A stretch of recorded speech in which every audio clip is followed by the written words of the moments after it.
この動画はストーリーの途中です。最初から見たい場合は概要欄またはチャンネルページの再生リストからご視聴ください。なお、外国語に対応した字幕をつけておりますが、自動翻訳ですので、精度が低いことをご理解ください。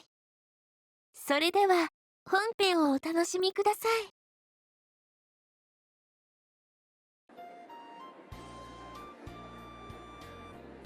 お、手前の子かわいい。こっち向いてなんかパンみたいなの食っとる子かわいいな。なんか眠そうだね。昨べ練習してて気づいたら朝だった。うわ昼休み。眠い目をこすりつつ顔を洗おうと席を立つと、教室のドアのところで小木曽が笑顔で手を振りつつごく自然に俺たちを待っていた。慌てて振り向くと、俺の隣の席は見事なまでにもぬけの殻。こういう時のやつの危機察知能力は本当に恐れ入る。風呂も入れなかった。だからあんま近寄らない方が。別に小木曽と昼食を食べるのが、嫌なわけじゃない。というか、そこはかとなく嬉しい。んだけど、ほんとだ。髪ボサボサ。いや、だからな。俺の前髪をさわさわと撫でる小木曽に言いようのない威圧感を感じる。正確には小木曽本人ではなく、周囲の男子生徒たちからだけど。頑張ってるんだね、北原くん。じゃあご褒美にこのクリームコロッケをあげよう。人の話は最後まで聞こうな。俺の皿に小木曽の弁当箱からおかずが移された瞬間、周囲の空気がさらに重くなった。今までの小木曽とは違いすぎるあけすけな態度に周囲がついていけてない。俺も含め。そういえば噂になってるらしいよ、軽音楽同好会のこと。噂になってるのは小木曽だけで、しかも学園祭についてだけじゃないから。どういう意味？最近の小木曽変わったってこと。いろんな意味で。だね。今はすごく楽。やりたいようにやってるし。そう、最近の小木曽は無防備だ。今まで周囲との間に張っていた誰にでも友好的な壁を取っ払い、特定の相手に対しあからさまなひいきをするようになった。そのせいでミス北条大夫的にはここに来て予断を許さない展開と言われてるけどな。それは、取りも直さず好感度ランキング1位の看板を下ろしてしまったということでもあり、だけど問題なのは、その自然体な小木曽がまたえらく魅力的なことで、これがミスコン、委員会のオッズを難しいものにしている。3連覇危うし、それもまたよしかな。私普通の女の子に戻りますってね。来週のステージって引退コンサートだったのか？皆はあらぬ勘違いをしている。小木曽刹那にとってとうとう彼氏ができたと。けどそれは冤罪もいいところだ。何しろ小木曽は俺にも當麻にも全く同じような態度をとっている。つまり俺に対しての反応は純粋な、友情に起因するもので、別に異性を意識したものなんかじゃない。さてと、ごちそうさま。教室戻って寝てくるか。リンゴを食べるよね。はい、どうぞ。いや、だからさ。當麻と俺にしかわからないことだけどな。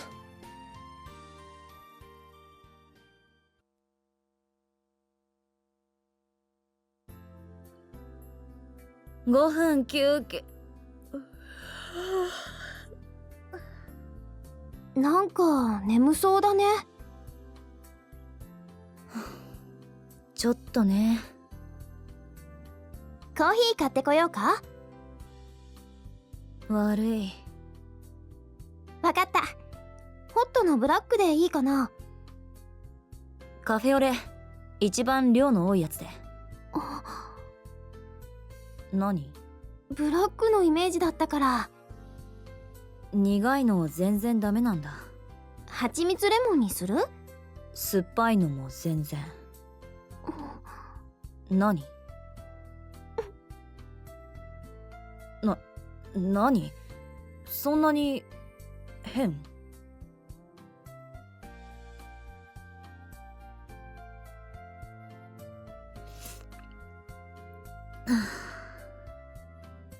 そういえば北原くんも眠そうだったな。二人とも頑張るね。隠したな。ま、言えるわけないか。言えるわけねえよ。弾けるようになるまで寝なくていいって言ってあるから。ほんと北原くんには厳しいな。麗しきしてやい。楽器を下手くそに弾くやつが我慢できないだけ。みんな綺麗な音を出したがってるのに。毎日毎日そんなに厳しくするから。北原くん今日はもう帰っちゃったよ。勝手にすればいい。弾けるようになれば文句は言わないから。ねえトーマさん、こんな調子で私たちいつになったら全員で演奏できるのかな？明日。ほんと？なんだもうすぐなんだ。そっか、楽しみだな。期待してていいぞ。きっと驚くから。けなしてる割には信頼してるんだね。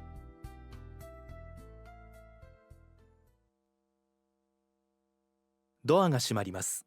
ご注意ください。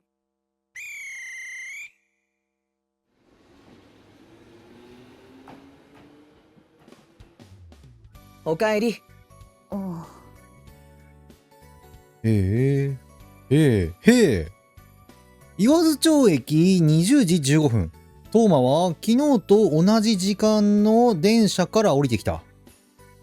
まあ、行きの電車の中で約束した通りだから、意外でもなんでもないんだけど、なんじゃい。今日こそは準備万端だ。風呂にも入ったし、制服の着替えも持ってきた。また泊まる気満々だな。今日は授業が終わったらすぐに帰宅して、着替え、入浴、仮眠、自主練と昨日できなかったことを2時間で全てこなしてここに戻ってきた。昨日のことで痛感したから、やっぱり師匠の教えは偉大だと。今日は終電までに帰るって。こいつらは万が一の時のための備え。これくらい普通だろ。あんたが言うと説得力があるのがたちが悪い。九段の師匠もあからさまに嫌な顔をしたけれど、どうせいつもそんな顔なので全然気にならない。というか絶対想定してたし。今日こそは大丈夫。ノーミスで通したらすぐに帰る。だといいけどね。トーマはもうどうにでもなれという表情を浮かべて、いつものようにさっそうと俺を置いて歩き出す。だから俺はその艶やかな長い黒髪を見失わないよう小走りで彼女の後を追う。ああ、それと帰り道にコンビニあったっけ？夕食食べてこなかったのか？いや、トラベルセット買ってかないと。本当に帰る気あるのか？今日も彼女の指先からこぼれるはずの綺麗な音たちを楽しみにしつつ、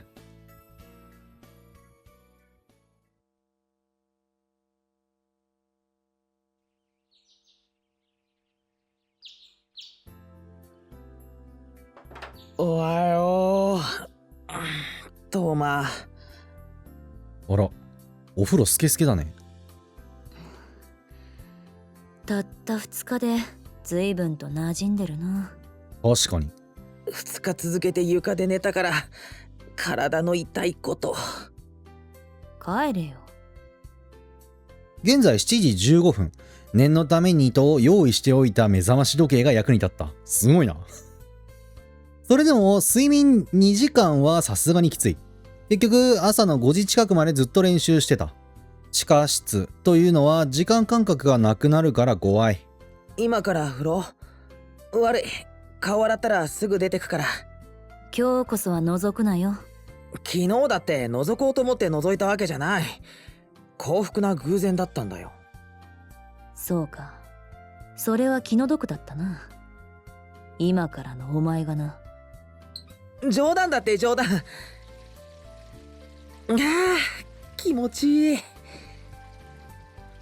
だからくつろぐなと。顔にかかる冷たい水がだらけきった全身を引き締めていく。今日は金曜日。あと1日乗り切れば週末。朝から晩まで思う存分練習ができる。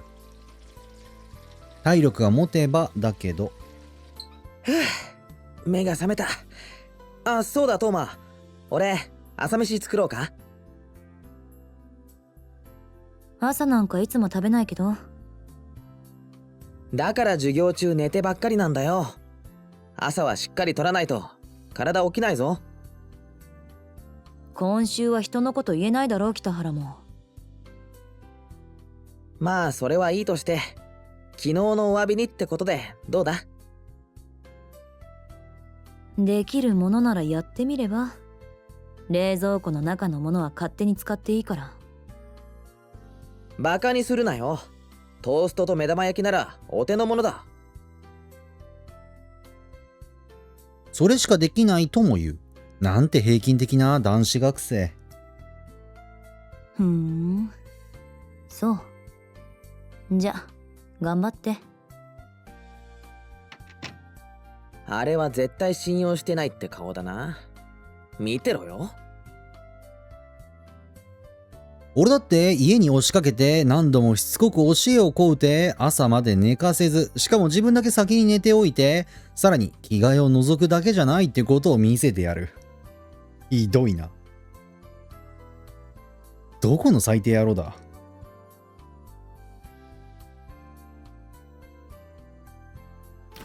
うわ。冷蔵庫何もないし。家広っ。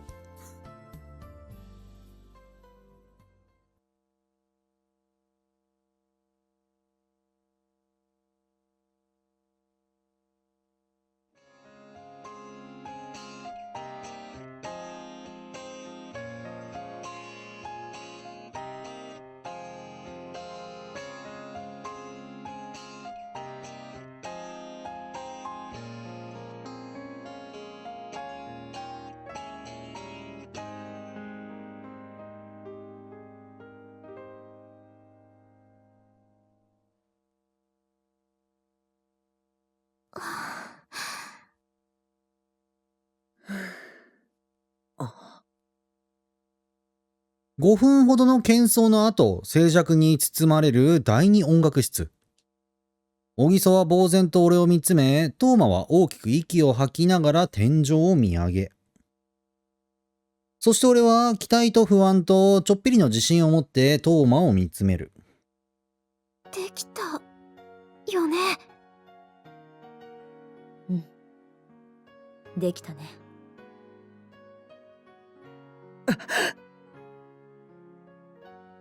その待ち望んだトーマの OK とともに俺の喜びは爆発し。できたよ北原くん。うわ。ようとしたところで隣の爆風により鎮火された。ほらトーマさん、私の言った通りじゃない。北原くんはやればできる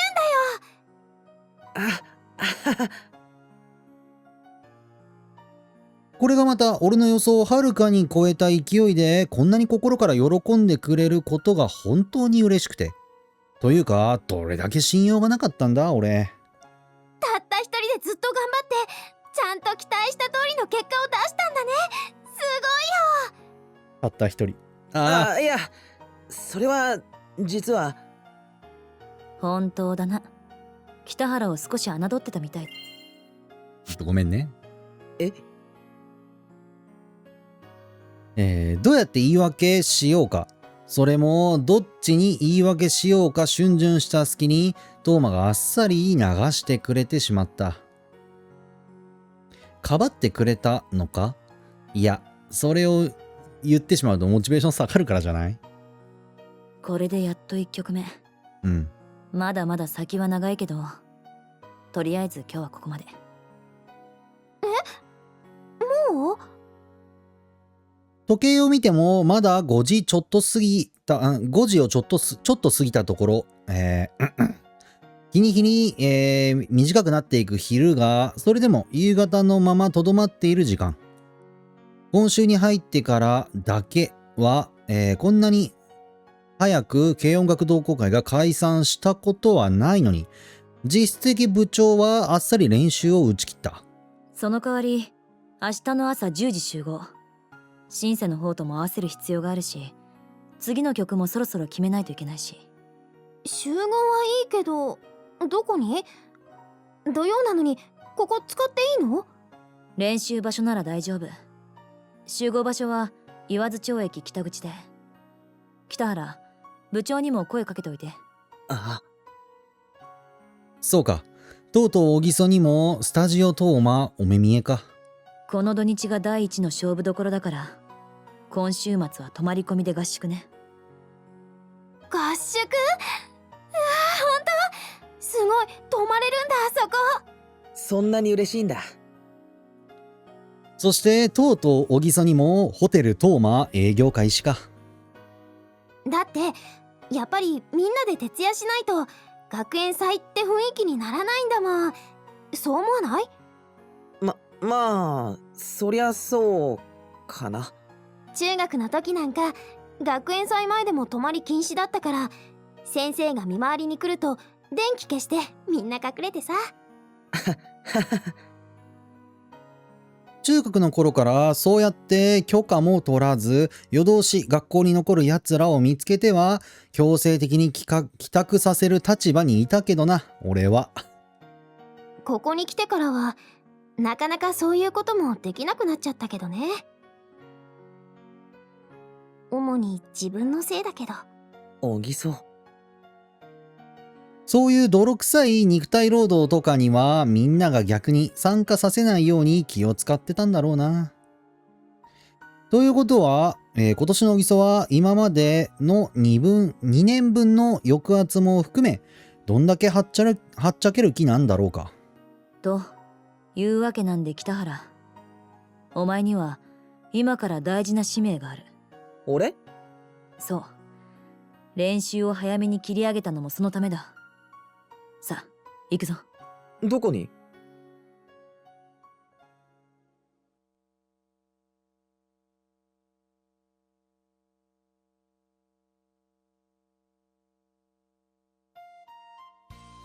ですから携帯は常時電源オンにしていつでも連絡が取れるようにしておきます。これは刹那さんだけでなく他の2人も同様です。お母さん美人すぎない？お父さんイケメンで、まあ弟可愛らしいし、お母さん美人すぎない？ちょっと。お母さん来る世界を間違えませんでしたか？まあ刹那を産んだ母だからな。それは美形だろうけど、お母さんなんか住む世界を間違えませんでしたか？おじさんと別の世界で、なんか、頑張りませんか？それでも誰も出なかったら？ここに念書を用意しています。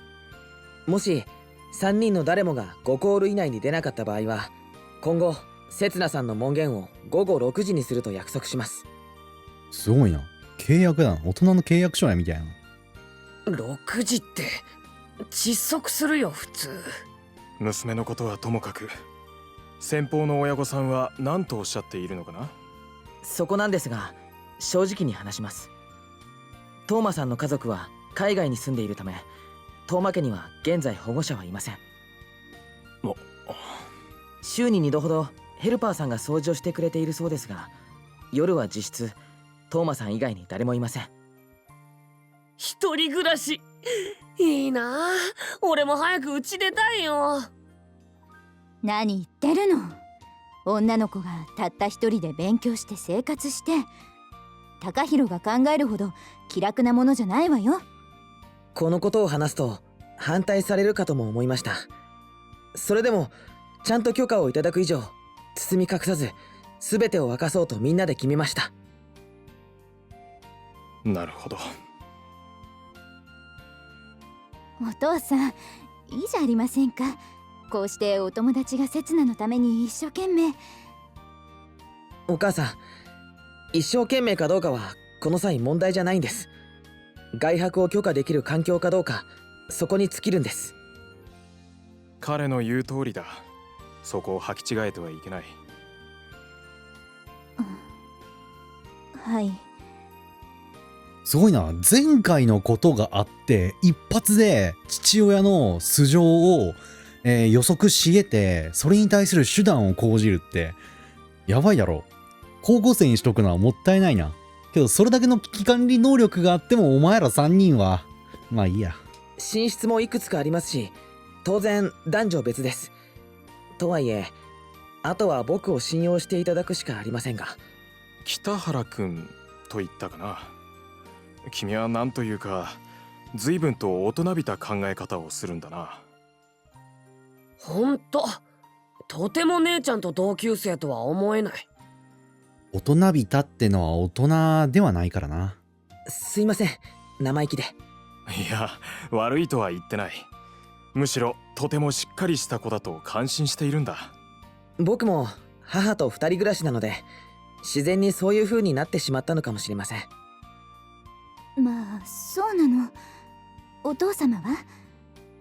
よさないか、おい。いえ、いいんです。小学6年生の頃に離婚しまして。そうだったの。それでも養育費は毎月払ってもらっているので、生活には困っていません。大学にも進学できるし、そのことは今でも父に感謝しています。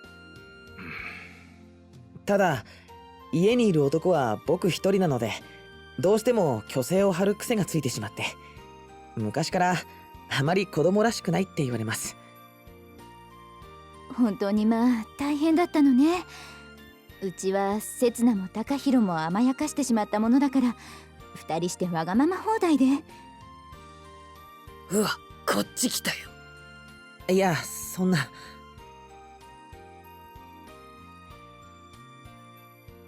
最初に正論であることを強調しておきながら、最後は人情話でごまかしつつ押し切る。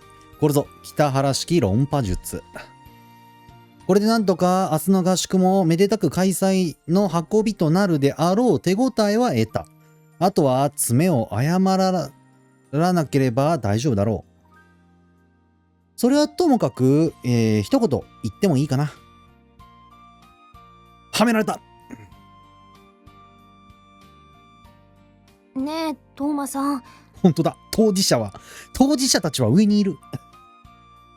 本当にいいのかな。北原くんをうちの家族会議に出席させちゃって。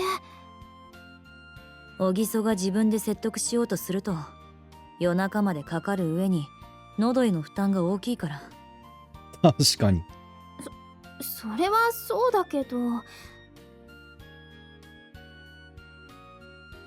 と私のことは刹那でいいんだけど。せこい詭弁に関してだけは私たちは北原の足元にも及ばない。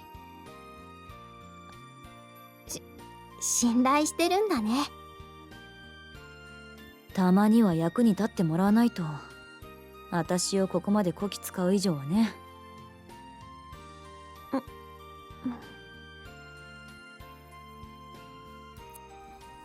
何か言いたいことでもあるの？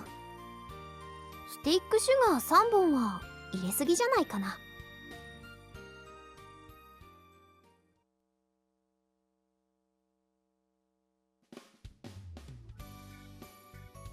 すっごいね。そうだな。でっけえ。どこのお嬢様だよ。ってお嬢様だったっけ？遠間家にたどり着いた軽音楽同好会の一行が発した感想は、ほぼ俺が予想した通りの内容だった。むしろ問題はそちらではなく、すでに経験済みのくせに港言動を同じくしなければならない俺のわざとらしい態度の方だったりして。どうぞ。とりあえず楽器以外はここに置いといていいから。お邪魔しまーす。お邪魔します。ああ、靴こっちの下駄箱な。中もまた広いな。すっげえ。おい、ボロ出しとるって。しかもこの後、今以上に大げさに驚かなくちゃならないんだよな。俺、演技下手なのに。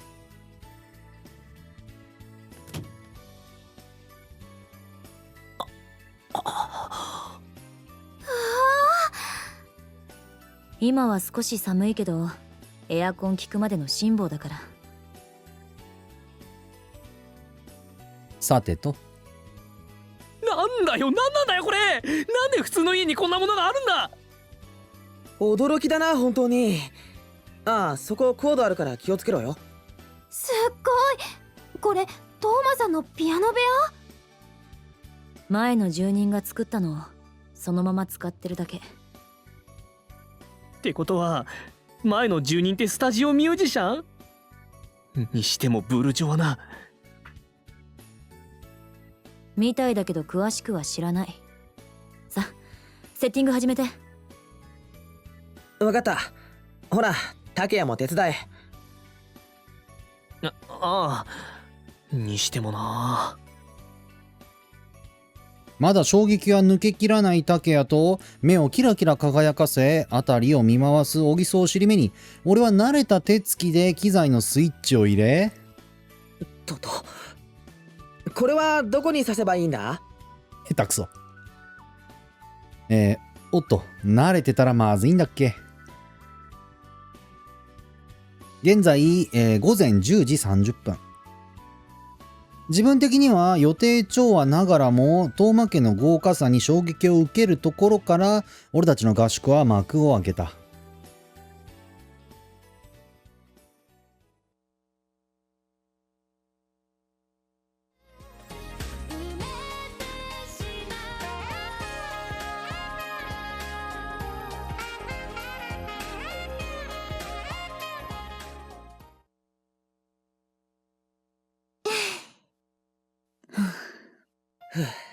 マジかよ。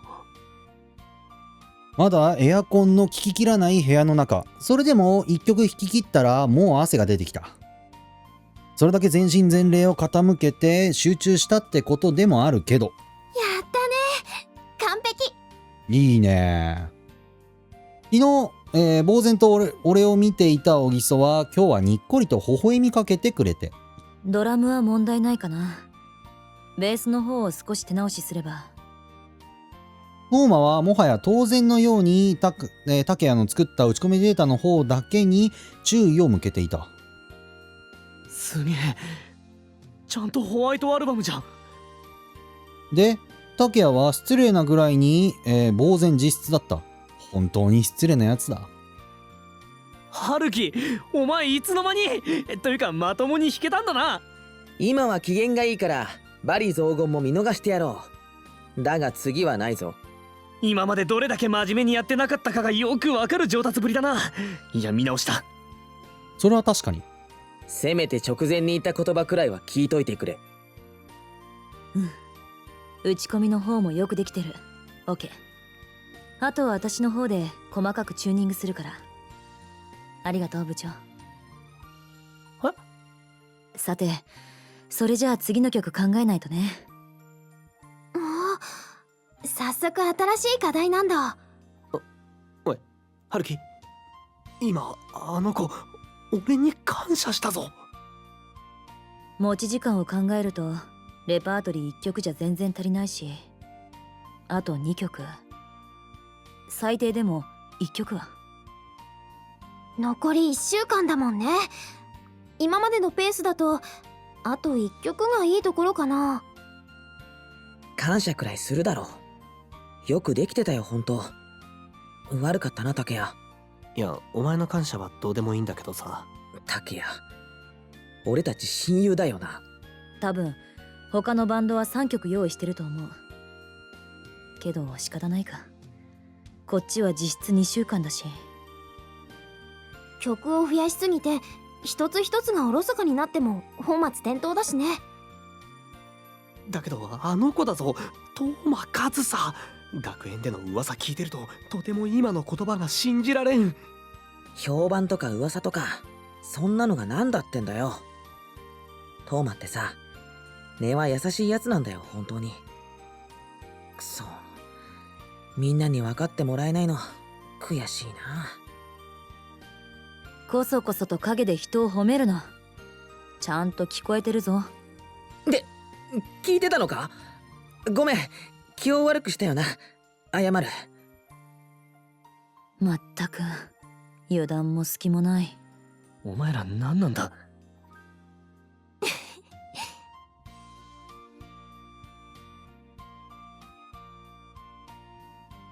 というわけで2曲目なんだけど、リクエストはある？だから部長は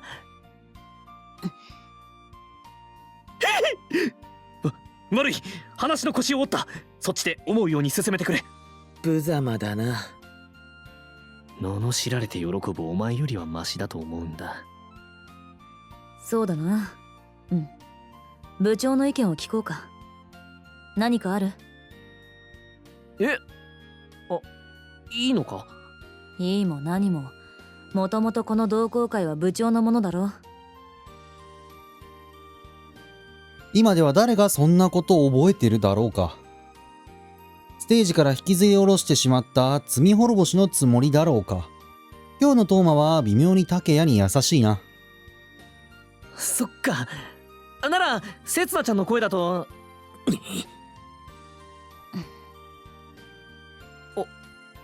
おぎそちゃんの声だと。あくまで微妙なところが物悲しいけど。やっぱ尾形里奈聞いてみたいよな。1曲目が森川由紀とくればな。竹谷、お前の選択はいつも無難でミーハーでメジャー志向で。ダメか。そして素晴らしいな。大賛成。デビュー曲からずっと歌えるし、最近の英語バージョンのはちょっと無理だけど。尾形里奈か。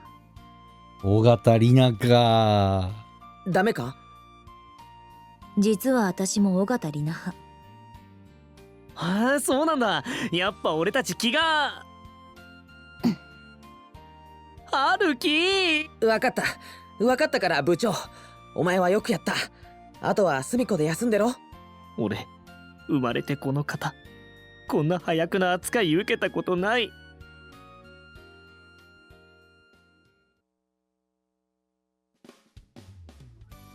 じゃあリナの曲ってのは決定ね。で、どれをカバーする？この前出たアルバムから選ぶか？一応小木曽に返すつもりで持ってきてるけど。ごめんなさい。また個人的な意見いいかな？ボーカルのモチベーションは最優先。異議なし。3人きりだと本当に仲いいなこいつら。じゃあ第一ヒント。1曲目がホワイトアルバムだから。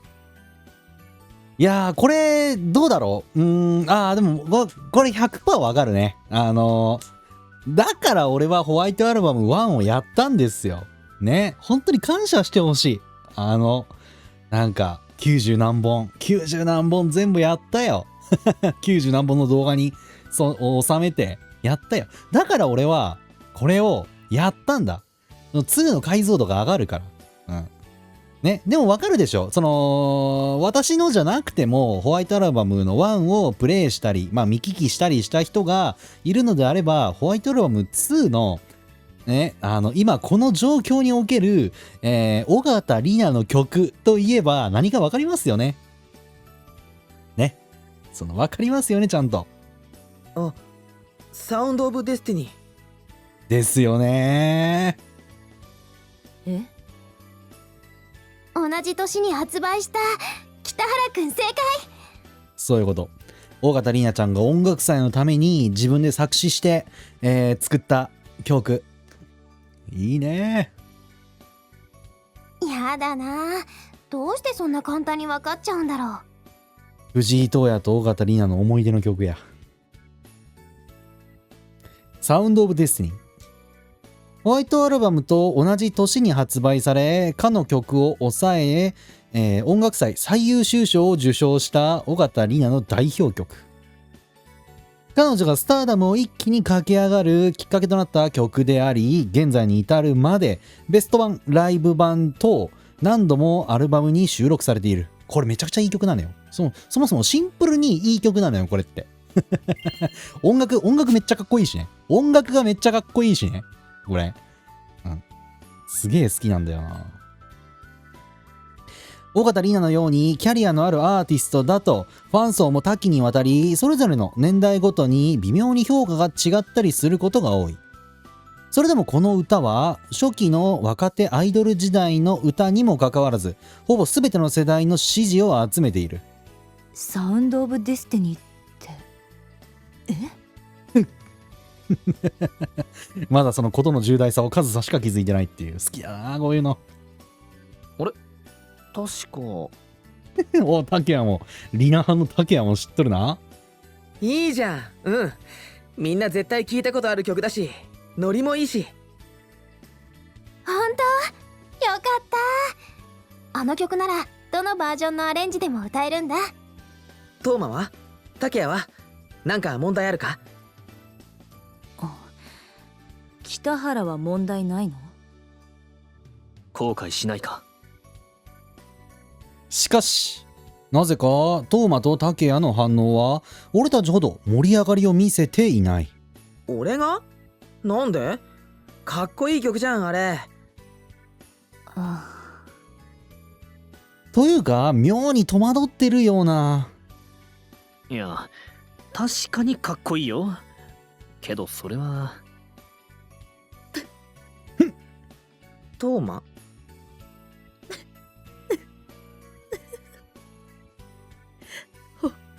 本当にいいんだな、北原。そして今度は壺に入ったような。何か変かな？変じゃない。全然変じゃん。ボーカル的には。なんだよ気味が悪いな。とにかくじゃあいいんだな。サウンド・オブ・デスティニーで決定な。いや待て春樹、あれは。決定、決まり。やめたって言ってももう聞かないからな。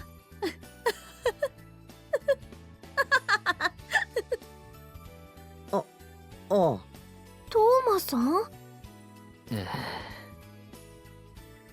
そのいつものトーマからはありえない反応の意味を俺はその5分後に知ることになる。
かっこいいね。忘れてた。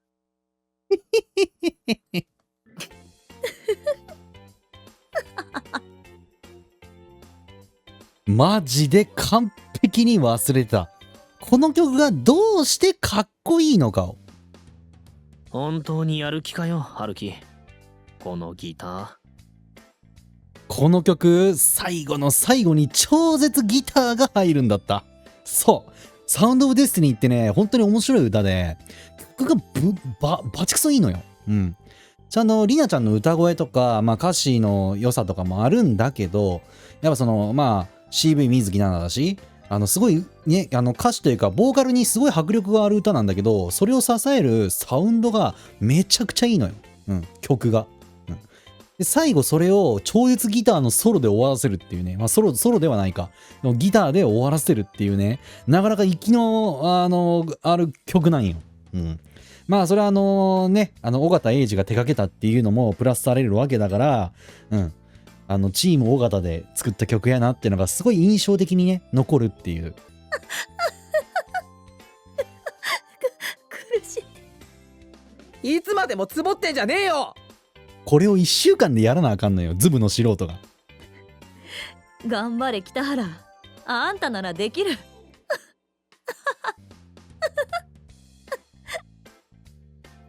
そんな俺の涙目は、さらに、トーマの、何やこれ。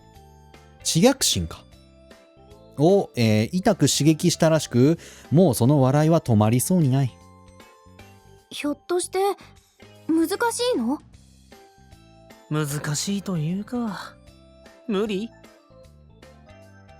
部屋のモニターに映し出されているのは、数年前に発売された尾形里奈の武道館ライブ DVD。アンコールの1曲目で流れたサウンドオブデスティニーに会場中が熱狂しているのはまあいいとして、ボーカルの部分が終わった直後からカメラはリナから離れ、バックバンドのギタリストの指先をきっちりと捉えている。これを俺が。うん。ただその譜面を習うだけじゃ、しかも面白くない曲だからね。うん。ギュイーンギュイーンみたいな感じでその煽る感じあんねか。うん。客をさ。それくらいやっぱやってもらわんとライブとしてはさ、ね。じゃあ打ち込みでええやんって話になるからさ。ギターの独壇場。というか、締めは全部ギターが持っていく構成なんだ。少なくとも俺には不可能。こんなに指動かないって。でもこれ弾けると絵になるよね。すごいな。これいいな。もうそれ言われたらもうダメよ。断る余地もね。そりゃ俺だって弾けたらどんなにいいか。しかし世の中には分相応という言葉がある。今年からギターを始めた素人に毛の生えた程度の人間がこれに挑むなんて、どこのイカロスさんだよ。こんな難曲挑戦する前から油汗でローの羽が溶けてしまいそうだ。やってほしいな。小木曽？ね、やろうよ。私これ弾いてる北原くん見てみたい。いや待てよ。などと俺が萎縮するのをなこれ、あ、そういうことか。などと俺が萎縮するのとまるで対照的に小木曽の中で何かが盛り上がってしまったらしい。少しくらい失敗したっていいじゃない。どうせお祭りなんだし、みんな笑って見逃してくれるよ。そうだよ。見逃す前に笑われるんだよ。笑われたっていいよ。私も一緒に笑い物になるからね。いや、誰を笑うかは観客の自由だし。ダメ、もう決めたから。トーマさんだってもう変更できないって言ったし。小木曽。ごめんね。みんなでこの曲やるんだよ。ダメ、もう決めたから。トーマさんだってもう変更できないって言ったし。みんなでこの曲やるんだよ。決定。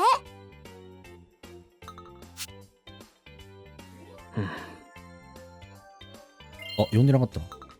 こんなわがままで意地っ張りな小木曽を見たら、学園の連中は腰を抜かすんじゃないだろうか。何しろ目の前にこうして実例がいるし。トーマ、なんとか言ってくれ。もうこうなると俺では話にならない。だから音楽に対して一番詳しくて厳しくて妥協を知らないやつに現実をきちんと認識させてもらうしか。ねえ小木曽。いいよねトーマさん。北原くんならできるよ絶対。あれだけ俺のことを嘲笑っていたトーマだけど、いやだからこそ口ではああ言ったが、最終的には認めるはずがない。失敗することが分かっている音楽なんて許すはずが。大丈夫。できるよ北原なら。はあ。だよね。トーマさんならそう言ってくれると思ってた。さっきまで笑ってたカラスがもう笑顔。待てトーマ、お前プライドはどこへ行った。いつもの音楽に対して妥協を許さないスタンスは。もちろん妥協なんかしない。絶対に弾けるようになってもらう。無理だってそんなの。俺の腕を一番よく知ってるお前ならわかるだろ。この曲に決めた時言ったよね。あんたならできるって。あれはネタだろ。私は冗談が嫌いだ。私の性格を一番よく知ってるお前ならわかるだろ。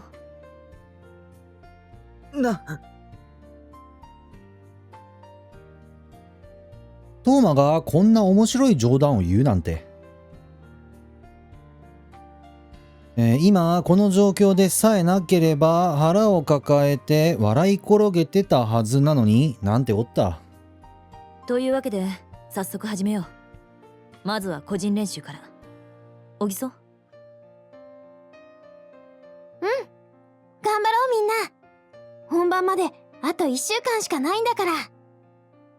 いやだってあれ。そう、本番まであと1週間。やっとのことで1曲目をマスターした俺たちはそれだけで世界を手に入れてしまったと錯覚し、正常な判断力を失ってしまったに違いない。いや無理だって絶対。